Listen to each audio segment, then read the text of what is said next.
going to put out some round bales. We've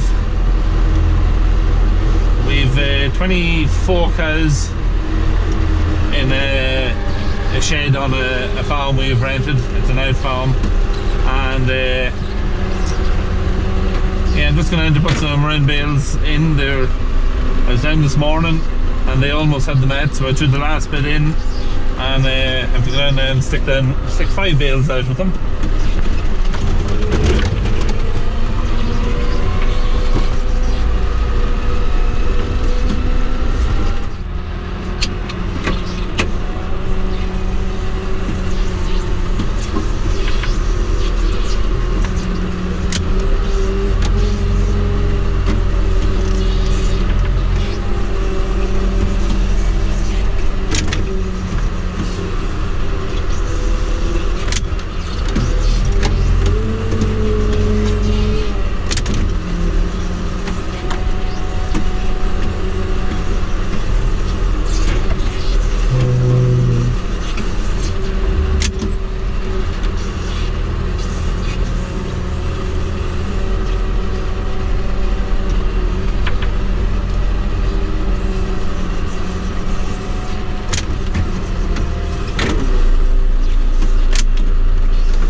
These bales were made same time as their second cut pit silage was made,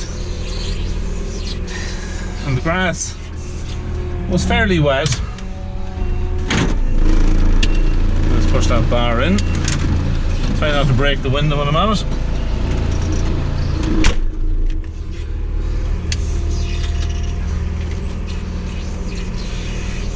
On the Earl's back.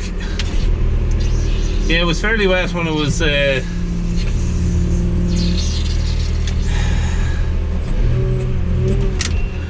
it's being baled.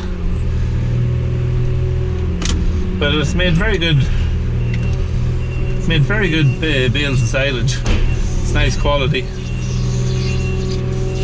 The time that the only problem with it was that when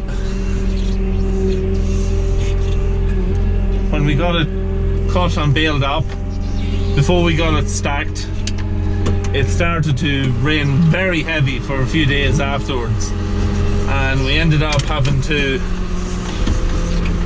We left it initially the first day. We thought it might dry up a bit. Forecast was it would dry up, but it didn't really dry up, so we ended up having to go in and take it out with all the mucking up that was done with it. But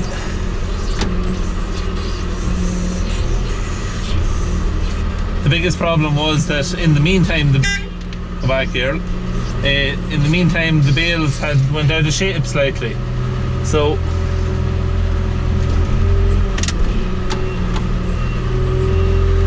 some of them were damaged when we were lifting them with the bale lifters on the tractors. We taped them up as well as we could, and hopefully they're not too bad. I haven't come across any bales yet with bad in them, but I'd say there'll be one or two.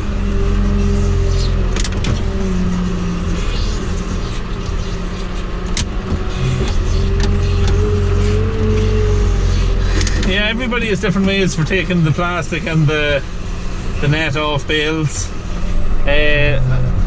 This is how I've always found the best. It's always the best way. Going back. The best way I thought was to just cut the top bit of the plastic off, flip the bale over, and then just get it in upside down, kind of the way we had it there on the last few. And when you get it sitting down on the piece where you cut the plastic off, I just use the spikes and flip it up, and it pulls the plastic right off, all in the one piece. And what you can use then, you can use the plastic then to use one of them almost like a bag, and just throw all the net and everything into it, and it keeps it all together.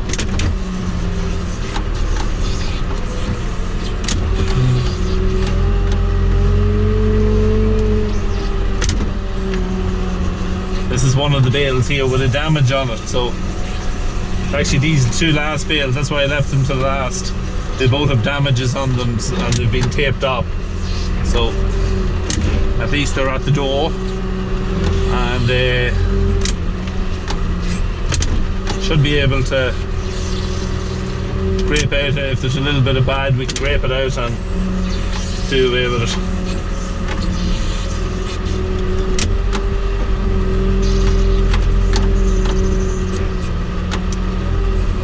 Let's see.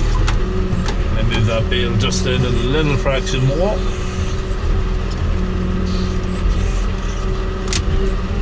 That's enough.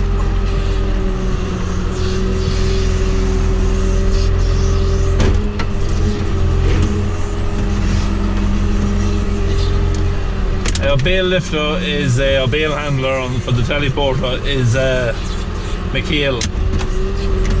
It's been very good. It's handled a lot of bales. We've had it since 07, so it's 10 years old. And the bushings where it pivots are all worn in it now. So we've got the new bushings for it, and we're going to get that done now over the next few weeks. This bale here is like a bale of water, so it is. There's a lot of water running out of it. Let me see, we'll just get it in position.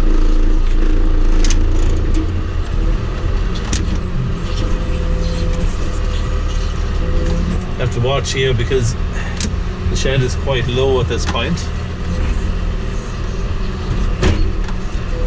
and we don't want to hit the shed.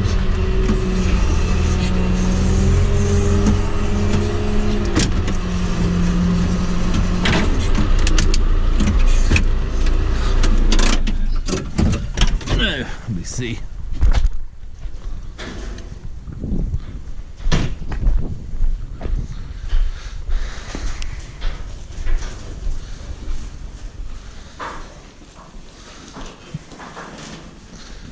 Yeah, not too bad. Just looking to see where the damage was. So it was a little bit of silage in the bag. No, there's no bad on these bales where they were damaged.